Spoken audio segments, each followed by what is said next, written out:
السلام علیکم ورحمۃ اللہ وبرکاتہ۔ 1799 ٹیپو سلطان کی شہادت اور اس کے بعد انگریزوں کا یہ اعلان کہ اب ہندوستان ہمارا ہے۔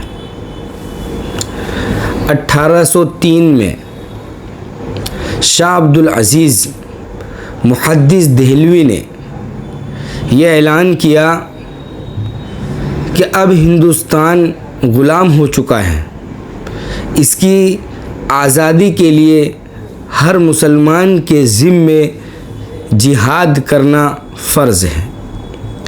1803 سے لے کر 1947 تک اس ملک کے اندر مسلمانوں نے قربانیاں پیش کی، اپنے مال کو پیش کیا، اپنی جانوں کو پیش کیا۔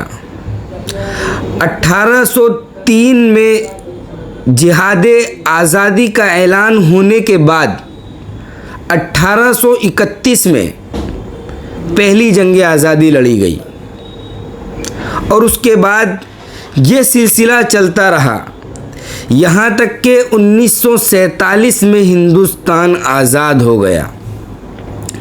ہندوستان کی آزادی کے اندر مسلمان برابر کا شریک نہیں بلکہ ایک قدم آگے ہے۔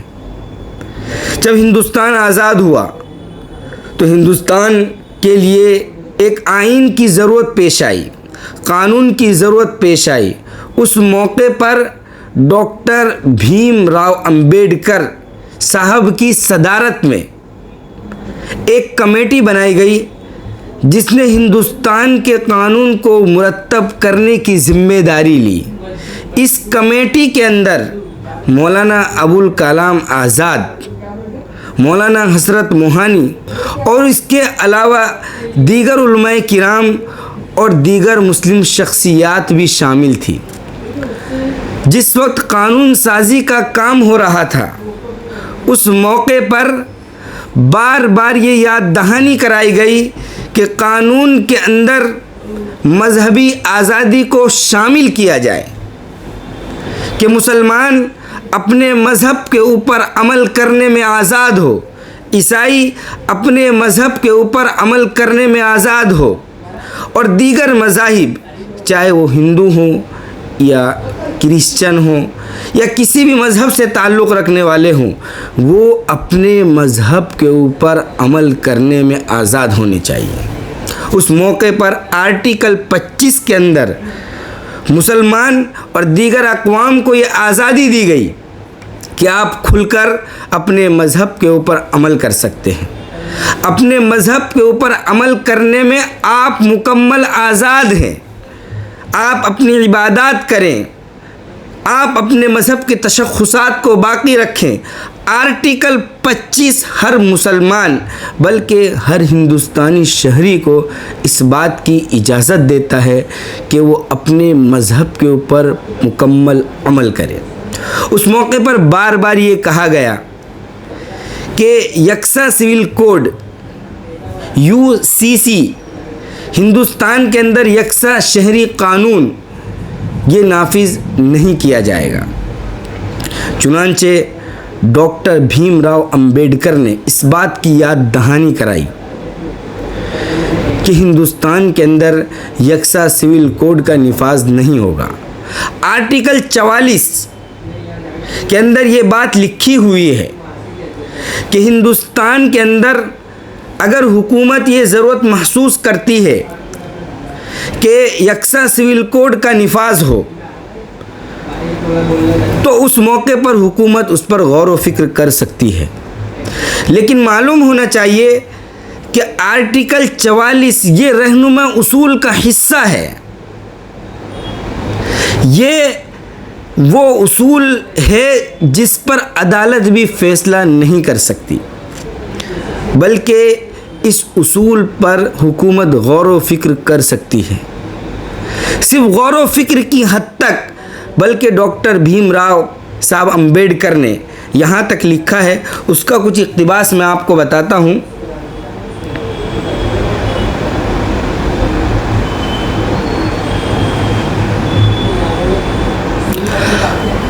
آئین کا آرٹیکل 44 ہندوستان کے یکساں سول کوڈ کے نفاذ کے بارے میں بات کرتا ہے۔ آرٹیکل 44 ایک سیکشن کے تحت آتا ہے جسے ہدایتی پالیسیاں یعنی اصول کہا جاتا ہے۔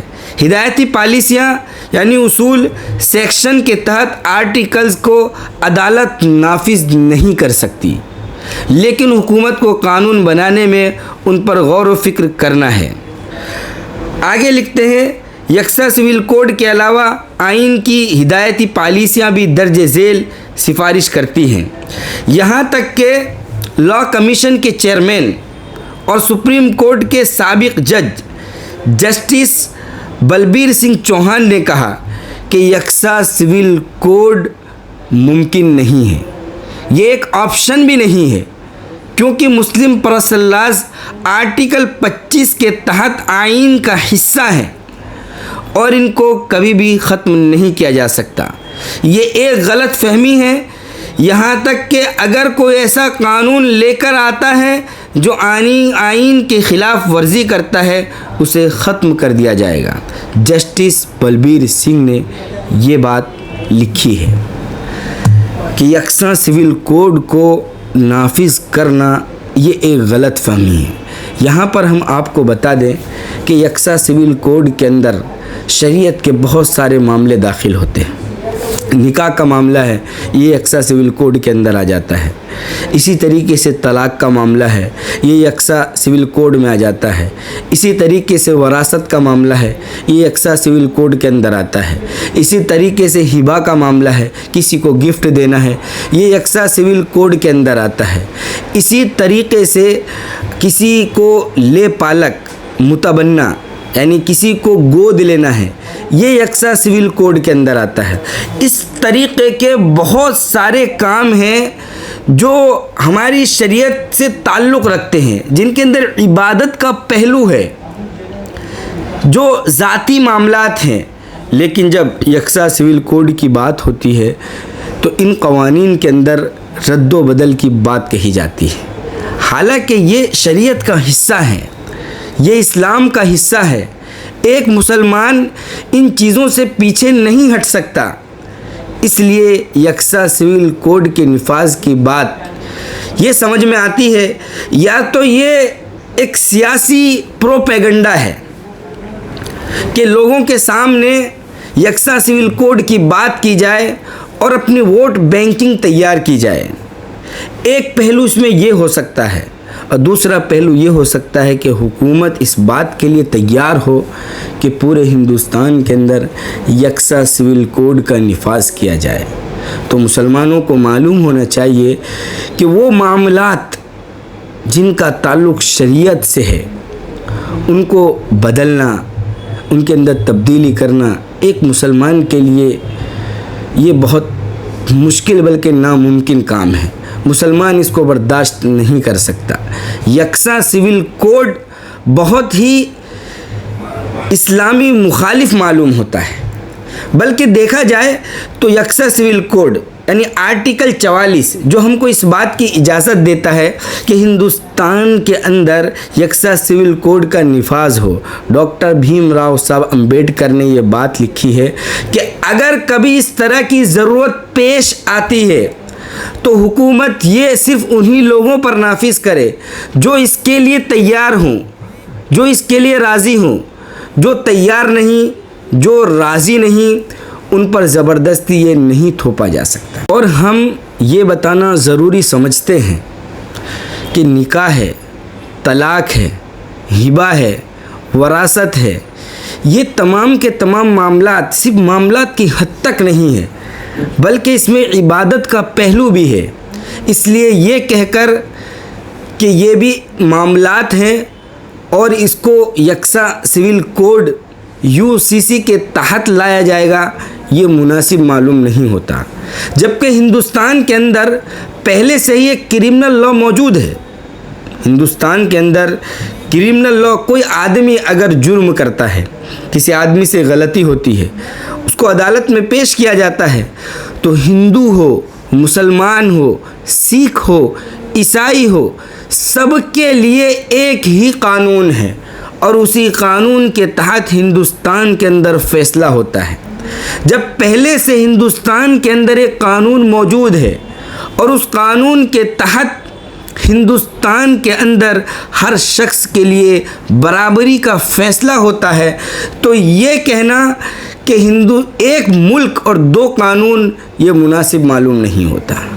ایک ملک دو قانون, جب ایک ملک ہے قانون بھی ایک ہی ہے اور وہ چل رہا ہے, ملک کے اندر اس کا نفاذ ہو رہا ہے, ملک کے اندر اس کے تعلق سے باتیں ہو رہی ہیں, ملک کے اندر ان قانون کو عمل میں لایا جا رہا ہے, یہ کہہ کر کہ ایک ملک کے اندر دو قانون نہیں چل سکتے, مجھے ایسا محسوس ہوتا ہے کہ شاید یہ لوگوں کے ذہن کو بھٹکایا جا رہا ہے, کیونکہ ملک کے اندر پہلے سے قانون موجود ہے.